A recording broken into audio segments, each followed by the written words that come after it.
She thought the desert would be her grave, until a man with no words taught her how to live again. What began as rescue became a bond strong enough to outlast vengeance and the storm itself. The desert stretched forever, white and cruel under a sun that showed no mercy.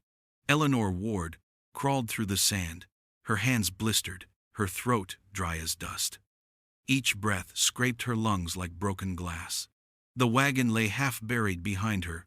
One wheel snapped, a dark shape against the glare. The bodies of the horses had already drawn vultures, their shadows circling slow and patient. She tried not to look at them. Her bonnet was gone, her skin burned, her lips cracked until they bled. The ring on her finger caught the light. That thin gold band that had once meant belonging now burned against her skin like mockery.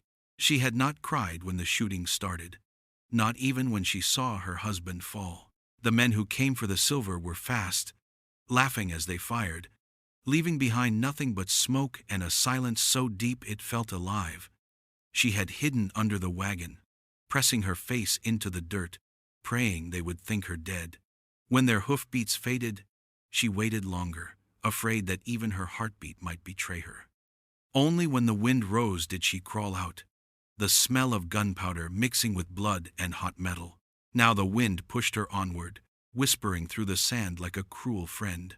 She had lost her shoes somewhere along the way, her feet raw and bleeding. She tried to remember how far the nearest town had been. 5 miles? 10? It might as well have been 100. The horizon shimmered, always promising water that wasn't there. She stumbled and fell, the sand biting her cheek, her breath coming in short gasps. She thought of her mother back in Missouri, who had warned her that the West took more than it gave. Eleanor had laughed then, believing herself strong. Now she understood what the desert truly demanded. She pushed herself up again, using her elbows when her legs refused. The sun moved slow, dragging time with it. Her tongue felt like leather, her vision a blur of gold and white. Once she thought she saw movement in the distance, maybe riders, but when she blinked they vanished like ghosts. She whispered her husband's name, though she had no tears left to give him. In truth, she didn't know if she mourned him or herself. By late afternoon, the air grew heavy and still. The silence was no longer empty but watchful, as if the land itself waited to see if she would rise again. She fell once more, her body giving out, her hands sinking into the sand, where a single drop of her blood bloomed dark. Her last thought, before the blackness came, was that even the vultures kept their distance, as though she wasn't worth the trouble.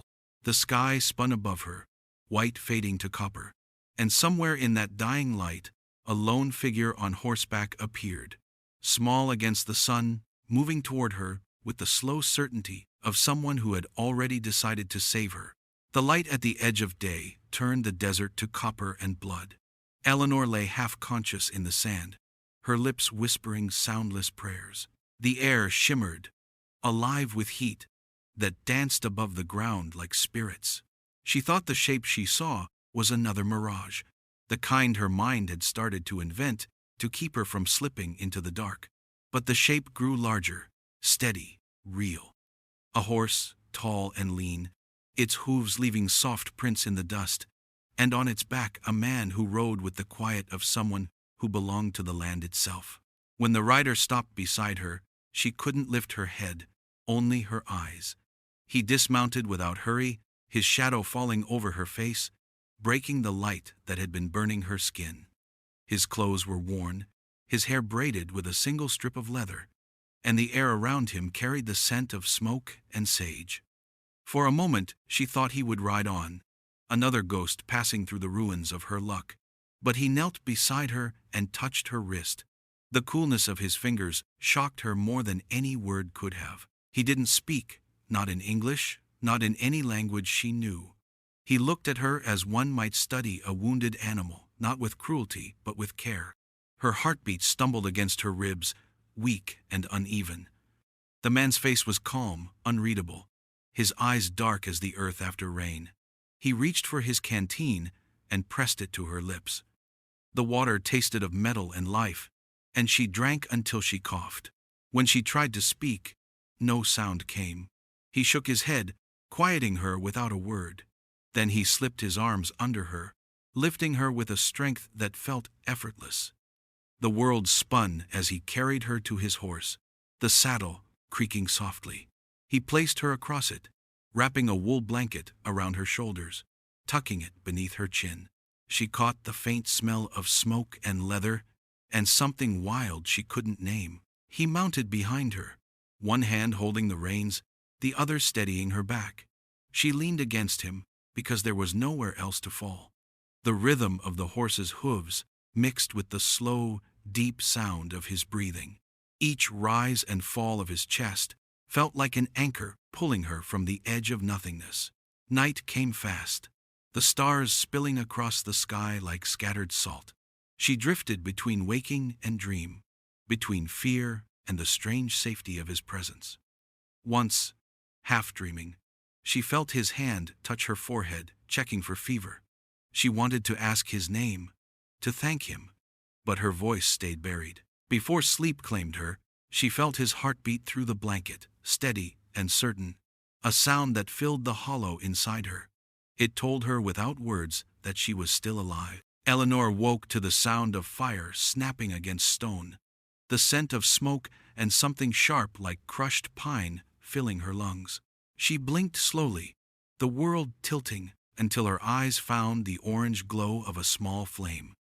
Around her rose high canyon walls, streaked with the colors of rust and ash, sheltering them from the wind that hummed faintly through the rocks. Her body ached from every place it touched the ground. Her hands trembled when she tried to sit, the blanket slipping from her shoulders. For a moment she thought she was still dreaming, that the figure crouched by the fire was part of some fevered vision. But then he moved, and she saw him clearly, the Apache who had found her in the sand.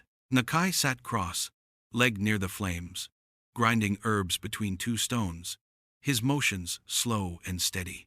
The sound was rhythmic, almost calming. He didn't look up when she stirred, though she knew he had noticed. Beside him lay strips of cloth and a small bowl filled with water that glimmered in the firelight.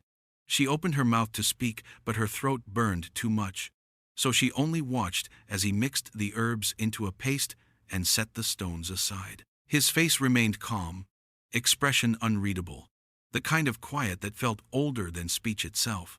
When he reached for her arm, she flinched, pulling back on instinct.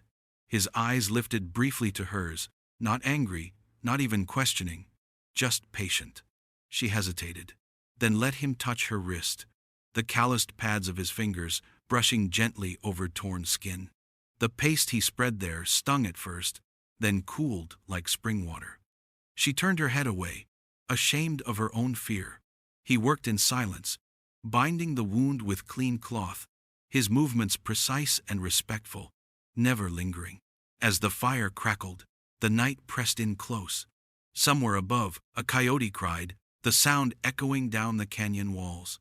Eleanor stared into the flame, her thoughts drifting between pain and wonder.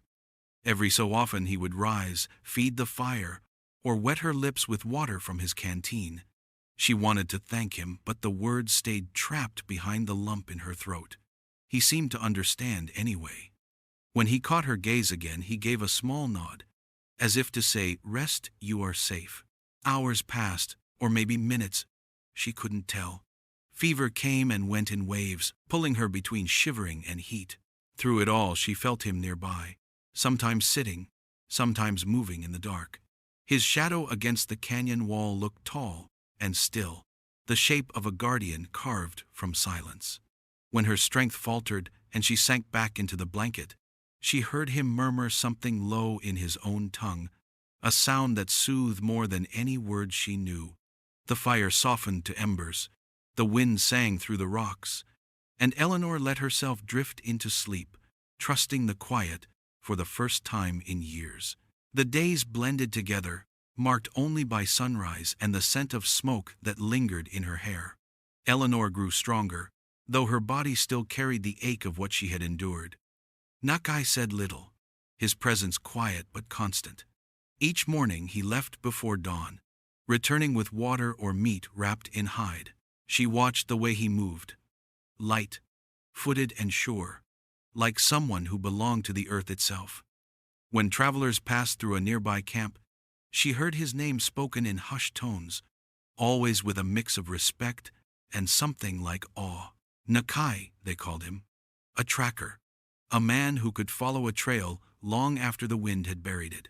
He never asked her who she was. Not once. He didn't question where she came from or why she had been left to die. At first, the silence made her uneasy. Men had always wanted explanations, reasons to judge, reasons to pity, reasons to claim. Nakai wanted nothing. When she tried to thank him, he nodded, but said nothing more. When she tried to tell him she could take care of herself, he merely handed her a stick for the fire and let her prove it. One evening she sat by the creek near their camp, washing her face in the cool water.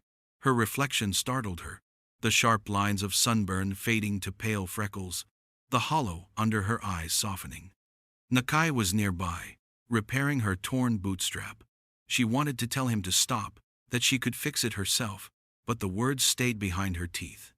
There was no condescension in his gesture, no hint of ownership, just quiet practicality. He tied the leather back together and placed the boot beside her before walking off to gather more wood. She stared at it, unsure whether to feel gratitude or guilt. That night, as the fire flickered low, she tried to piece together his story. He wore no ornaments, no tokens of vanity, only a small necklace made of bone and turquoise. Sometimes she caught him gazing toward the horizon, eyes distant, as if listening to something only he could hear. When she asked if he had a family, he shook his head once and said, "Not anymore. Nothing else." She didn't press him. The silence between them slowly changed shape. It stopped feeling like a wall and started feeling like a place she could rest. They shared meals without speaking, their rhythm unspoken but steady. He would hand her food, she would nod, and somehow that was enough.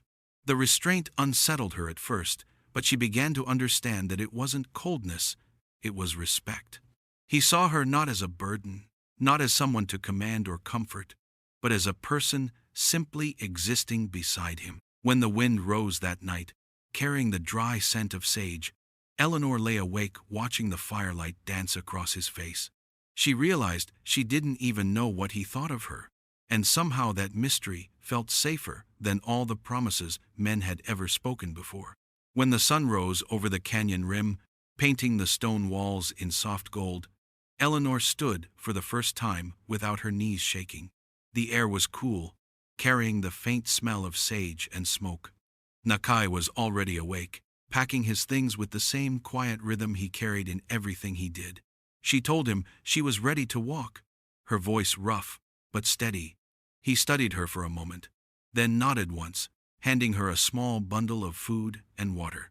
No protest, no warning, only trust that she would know her limits. That simple gesture made her feel stronger than any words of comfort could have. They moved through the canyon slowly, her steps uncertain at first, then firmer as the morning passed. Nakai walked ahead, following the faint trace of a path between stones. The sound of his boots against the ground was steady and calm. Every so often he would glance back to see if she was still close, and though he said nothing, that look held quiet reassurance. She carried a few pieces of wood he had gathered earlier, refusing to let him take them when he offered. For once, she wanted to feel useful. By midday the heat returned, pressing down like a weight. They rested beneath a twisted mesquite tree, the branches casting thin shadows over the sand. Eleanor drank from the canteen, then handed it back. Their hands brushed, brief and unplanned. She looked away quickly, staring out toward the stretch of desert ahead. For a long time they sat without speaking, the silence not heavy, but full of something unspoken. That evening they made camp near a dry creek bed where a few green shoots still clung to life. Eleanor helped gather stones for the fire, proud of how her legs no longer gave out beneath her. When she stumbled once on loose gravel, Nakai reached out to steady her, his hand firm but careful. She thanked him quietly, and he gave a small nod, as if her gratitude was unnecessary. When the fire burned low, she finally asked the question that had been sitting in her chest for days. "Why did you help me?" Her voice trembled, unsure if she even wanted an answer. He poked at the fire with a stick, watching the sparks drift up into the dark. It was a long time before he spoke, his words slow and simple. "You were still breathing." She waited for more, for a story, for a reason, but that was all he said. Somehow, it was enough. She looked at him then, really looked, and saw the lines of tiredness beneath his calm, the kind of weariness that came from seeing too much and expecting little in return. The night wind moved softly through the grass, carrying the scent of cedar. Eleanor felt something loosen inside her, something she hadn't known she'd been holding. It wasn't love yet, but it was the first step toward it, quiet and fragile like dawn breaking over stone. The trail wound through dry hills, the air trembling with heat. Days had passed since they left the canyon, their footsteps carving faint tracks across the pale sand. Nakai moved with the ease of someone who knew every sound the land made, while Eleanor followed, her skirts brushing against the brittle grass. The sun pressed hard on her back, but she no longer felt like a burden. Each mile stretched her strength a little farther, and though her body still ached, her mind began to clear. Ahead, he said, there was a spring, a place where the water still ran clear, even in the dying season. She believed him because his voice held no doubt. That night, they camped among low rocks, where the wind whispered like old ghosts. Eleanor sat by the fire, staring into the glow, the flames throwing light across her face. The silence between them felt wide but not empty. She began to speak, halting at first, then more freely. She told him of the man she had married, how he had spoken of partnership but meant possession, how greed had eaten through his kindness until only cruelty remained. She told of the day he joined a group of men to move silver through the desert, promising riches, and how they had turned on each other before the sun set. Her voice stayed even, but her hands shook. Nakai didn't interrupt. He just listened, his eyes steady on the fire, the muscles in his jaw tight. When she finished, he stirred the embers with a stick and said quietly, "Pain makes good teachers." She didn't know if it was comfort or warning. The words settled deep, neither cruel nor kind, only true. She watched the way the light caught the scars on his forearm, pale lines crossing his skin like old maps. After a moment she asked, "Who gave you those?" He didn't look up, just answered, "White men taught me mine." The bluntness of it hit her harder than any anger could have. She wanted to ask more, to understand, but his face had closed again into stillness. They traveled on in the morning, the air sharp with cool wind from the mountains. The land began to change, dotted with mesquite and sage, the promise of water near. She walked beside him now, not behind, their shadows stretching long across the sand. Sometimes he pointed to tracks in the dust, teaching her the signs of deer or coyote. Sometimes she spoke of small things, her mother's garden, the smell of rain in Missouri, and he would listen, his expression unreadable, yet his eyes softer than before. When they reached the spring at dusk, the water shimmered under the fading light. Eleanor knelt to drink, the coolness shocking her tongue, and felt something lift from her chest. Nakai watched from a short distance, his gaze calm, neither claiming nor denying. In that moment, she realized they were two ghosts of different worlds, both marked by loss, both learning that survival was not the same as living. The storm came without warning, rolling over the hills like a living thing. One moment the air was still, the next it was torn apart by wind and thunder. Nakai urged the horse toward a narrow gorge where the stone walls rose high and close, their surfaces gleaming under sudden flashes of lightning. Eleanor clung to the saddle, the rain stinging her face. When they finally stopped, the downpour roared so loud she could hardly hear her own breath. The canyon swallowed the sound, turning it into a deep echo that seemed to come from inside the earth itself. They found shelter beneath an overhang of rock, small but dry enough to keep the worst of the rain away. Nakai led the horse into the shadows, tethered it, and began gathering loose stones for a fire. Eleanor tried to help, but her hands shook too much. The thunder rolled again, closer, shaking the ground. She pressed her palms against her ears, the noise ripping through her chest like a heartbeat gone wild. The first spark of fire flickered to life, painting their faces in trembling orange. The light caught the water streaming down the canyon walls, turning it to silver ribbons. Nakai worked calmly, feeding the flame with bits of brush. He didn't look afraid, only watchful. Eleanor sat against the wall, hugging her knees, her breath coming fast. The narrow space made her feel trapped, the echoes closing in on her like voices from a world she couldn't escape. When she whispered his name, it was barely a sound. He turned toward her, eyes reflecting the firelight, then reached for her hand. She tensed but didn't pull away. He guided her hand to the stone beside her, pressing her palm flat against it. The surface was damp and cold, but beneath it she felt a faint tremor, slow and steady, as if the canyon itself were breathing. He nodded toward it, saying quietly, "The earth speaks." At first she thought she misunderstood, but then she felt it again, a soft pulse through the rock, the rhythm of rain and thunder blending together until it no longer felt like chaos. Her breathing slowed to match it. The fear began to ease, replaced by something humbler, something that made her realize how small she was against the weight of the world. They stayed like that for a long time, her hand on the stone, his beside hers. The rain softened to a whisper, dripping from the ledges above. The fire's warmth spread through the small space, casting long shadows that danced across the walls. Eleanor closed her eyes, listening to the storm fade beyond the gorge, her heartbeat settling into the rhythm of the land. When she finally looked up, Nakai was watching her with quiet understanding. He didn't smile, didn't speak, but she felt the meaning in his silence. The storm had come to test her, and somehow, through the sound of thunder and the steady breath of the earth, she had found calm. The trading post stood half buried in sand, its roof sagging under years of wind and neglect. The door hung loose, creaking in the breeze, and the air inside smelled of dust and old tobacco. Eleanor stepped through first, her boots crunching over shattered glass and splinters. Shelves leaned against the walls, their contents long looted, but something in the corner caught her eye. A wooden table, sun, bleached and scarred, still stood near the hearth. On it lay a single object, gleaming faintly in the light that filtered through the roof, a knife.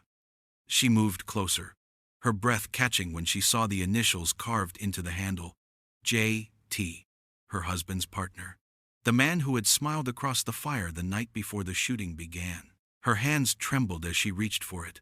The weight of the blade was cold and familiar. In that moment the world shrank until only the knife and her heartbeat existed. She remembered the sound of gunfire, the smell of blood, the way her husband's body had fallen without a word. Her mind filled with the image of that man's face, his easy grin, the greed in his eyes. She felt something rise inside her, fierce and sharp, burning away every trace of reason. Nakai entered behind her, quiet as always, his shadow stretching long across the floor. When he saw what she held, his expression didn't change. He walked toward her slowly, his boots making no sound on the dirt. "Where did you find it?" he asked. She couldn't answer. The words stuck in her throat. She gripped the handle tighter, turning toward the door as if she could already see the trail leading to vengeance. He stepped in front of her, not blocking her path entirely, but enough to stop her forward motion. His eyes were steady, calm in a way that infuriated her. "Move," she said, her voice low and shaking. He didn't. "You don't understand," she hissed, her body trembling. "That man killed everything I had left." Nakai looked at her for a long moment before speaking. "Killing won't give life back." The words cut deeper than the knife ever could. She hated him for saying them, hated the stillness in his face, the quiet certainty that stripped her of rage.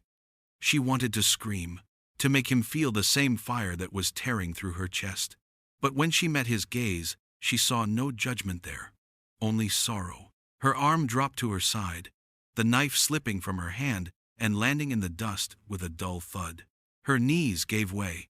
She sank to the floor, breath shuddering, tears spilling down her face for the first time in years.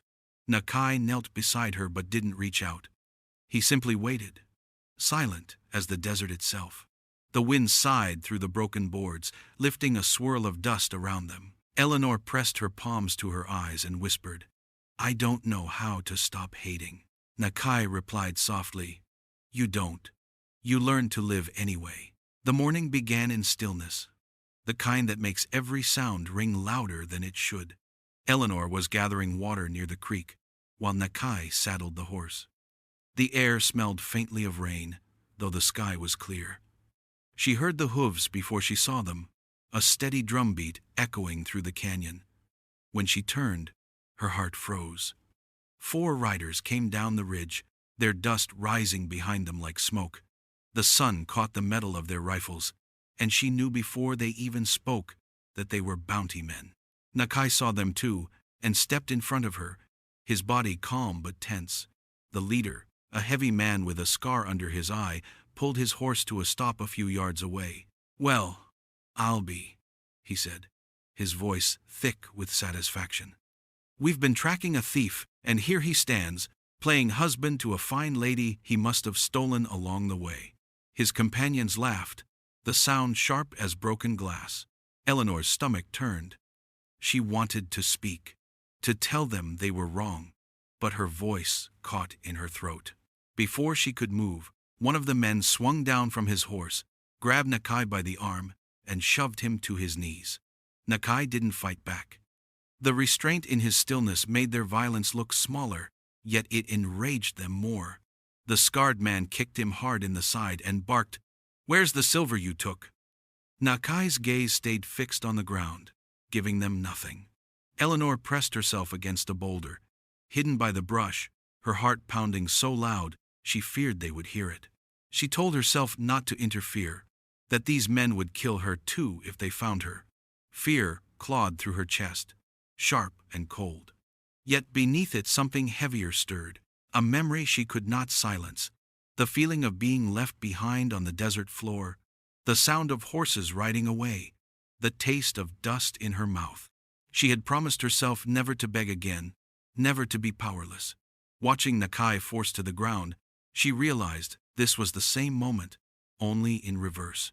One of the riders struck Nakai across the face with the butt of his rifle. Blood darkened his jaw, but he did not cry out. The leader laughed again, saying, "Savages got no tongue worth hearing anyway." The words snapped something inside her. Without thinking, Eleanor stepped out from behind the rock, her voice trembling but clear. "Stop," she said, the word echoing through the canyon. The men turned, startled. She walked forward, her hands raised, every step a fight against the terror gripping her spine. "He's no thief. He saved my life." The scarred man sneered. "That so, ma'am? Looks to me like he's keeping you." She met his eyes, steady for once, and said, "No, I'm the one staying." The silence that followed was thick as the heat itself. They didn't understand, but it didn't matter. She had made her choice. She would not leave him to die, as she had been left before. The night settled heavy and still, the sky a sheet of deep indigo scattered with stars. Eleanor waited in the shadows beyond the bounty men's camp, her body pressed low against the ground. The faint light from their fire flickered over the rocks, throwing moving shapes across the sand. She could see Nakai tied near the wagon, his hands bound behind his back, his face half hidden in shadow. The men lounged nearby, laughing and passing a bottle between them. She could hear their voices drift through the warm air, ugly and careless. Her heart beat so hard it seemed to shake the dust beneath her. The knife she carried rested against her thigh, the same blade she had once gripped in rage. Now it felt different, not a weapon for vengeance, but a key.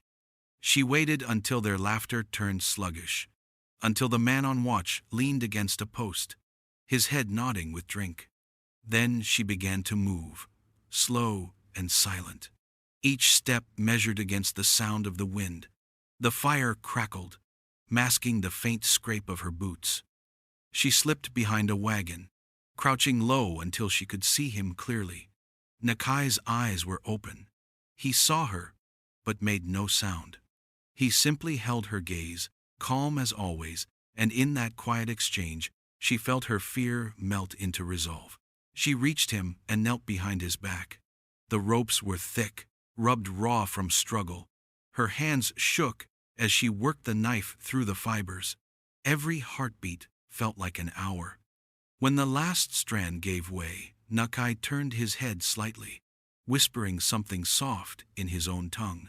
She didn't understand, but the sound steadied her. She slipped the blade back into her belt and touched his shoulder once. A silent signal. Then a voice shouted from across the fire. The guard had turned, eyes wide, rifle lifting. Time slowed. Without thinking, she reached for the pistol at his belt. It was heavy, strange in her hand. She aimed the way she remembered her father once teaching her, and pulled the trigger. The sound tore through the night, sharp and final. The man dropped where he stood, the bottle shattering beside him. The camp erupted in chaos. Nakai lunged to his feet, grabbing her arm. "Run," he said, and together they fled into the darkness. Behind them, the camp flared with shouts and firelight, torches swinging wildly as the bounty men gave chase.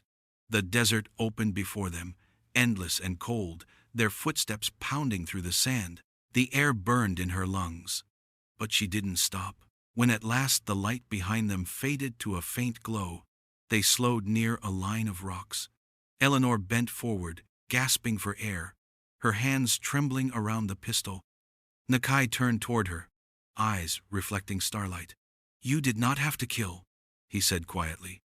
She looked at him and answered, her voice steady. "I had to choose." The desert wind rose again, carrying away the echoes of gunfire, leaving only the certainty of survival. The first light of dawn crept over the horizon, painting the desert in pale gold. Eleanor stumbled down the slope toward the river, her legs weak, her throat raw from dust and running. Nakai followed behind, slower now, one hand pressed against his shoulder where the bullet had grazed him. The sight of the water ahead felt unreal, a dream made solid. When she reached the edge, she dropped to her knees, scooping handfuls of it into her mouth. The cold stung her lips, but it tasted of life. Nakai sank to the ground beside her, his breath coming heavy and uneven. She saw the blood seeping through his sleeve and reached for him without thinking. "Let me see," she said, her voice shaking. He hesitated, pride flickering across his face, then nodded. She tore a strip from her skirt and pressed it gently against the wound. The fabric darkened fast, and her hands trembled. He didn't flinch, only watched her with quiet patience, his eyes soft despite the pain. When the bleeding slowed, she wrapped the cloth tight, tying it with shaking fingers. He gave a small nod of approval and whispered, "Now you save me." The words broke something inside her. She let out a weak laugh that turned to a sob halfway through. The sound startled her, raw and childlike, the release of everything she had been holding back since the day she was left for dead. Tears spilled down her cheeks, falling onto his arm, mixing with the dust and blood. Nakai didn't speak, didn't move to comfort her, just let her cry until the shaking eased. When she finally found her voice again, it came out soft and hoarse. "Nakai," she said, testing his name for the first time, letting it rest on her tongue like a prayer. He turned his head toward her, his eyes catching the morning light. Something unspoken passed between them, a kind of understanding too deep for words. She brushed a strand of hair from her face, realizing she was smiling even through the tears. The sun climbed higher, warming the stones along the riverbank. Birds stirred in the reeds, calling out to one another. Eleanor lay back on the sand, the world spinning slowly above her. Nakai stretched beside her, his breathing even again. For the first time since the storm, since the ambush, since everything, she felt safe. The noise inside her, The fear, the anger, the grief faded into quiet. She turned her head to look at him, the lines of his face calm in the light. "What happens now?" she asked. He didn't answer right away. He watched the water flow past, then said, "We live." It was simple, and it was enough. She let the sound of the river fill the silence between them, a steady rhythm of renewal. They lay side by side, no longer captive or rescuer, no longer strangers bound by chance, but two souls who had survived the desert and found the courage to breathe again. The seasons turned softly along the river, each one leaving its own small mark upon the land. Spring brought green shoots along the banks. Summer filled the air with the hum of bees, and by autumn, the cottonwoods dropped golden leaves that drifted like coins across the water. Near that river stood a small home, its clay walls warm in the sunlight, its roof patched with care. Smoke rose from the chimney most mornings, curling into the open sky before fading into the blue. Eleanor moved about the yard barefoot, her skirt brushing against the rows of beans and corn she had planted herself. The soil was thin and stubborn, but it gave enough, and enough was all she had ever wanted. Nakai worked nearby, beneath the shade of the cottonwoods, shaping wood with patient hands.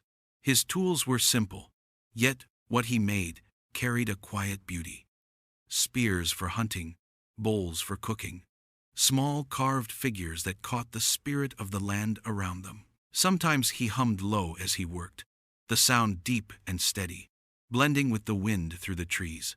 Eleanor often paused to listen, her hands stilling over the earth, that quiet song filling the empty spaces inside her. Travelers passed now and then, following the river's curve toward the southern trails.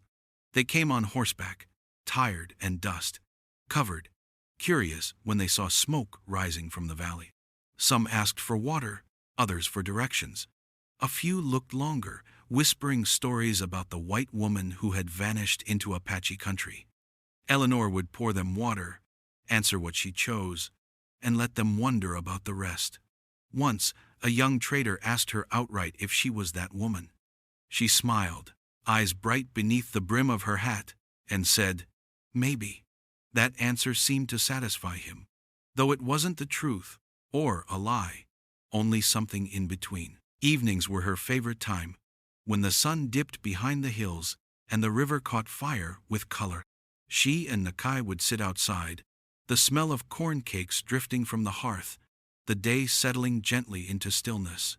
Sometimes they spoke, but often they didn't need to. The quiet between them had become its own kind of language, built from every mile, every scar, every small act of care. She thought often of the life she had left behind, though not with bitterness. The memories had softened, worn down by time until they no longer hurt. She knew now that rescue had never been what she needed, nor redemption. What she had found instead was peace, the kind built slowly, through hands that worked side by side, and hearts that learned to trust again. When she looked at Nakai across the firelight, his eyes catching the glow, she felt the world narrow to something simple and good. The river whispered nearby, the cottonwoods swayed, and Eleanor smiled, knowing she had finally come home. If this story left its mark on you, subscribe, like, and saddle up for more videos.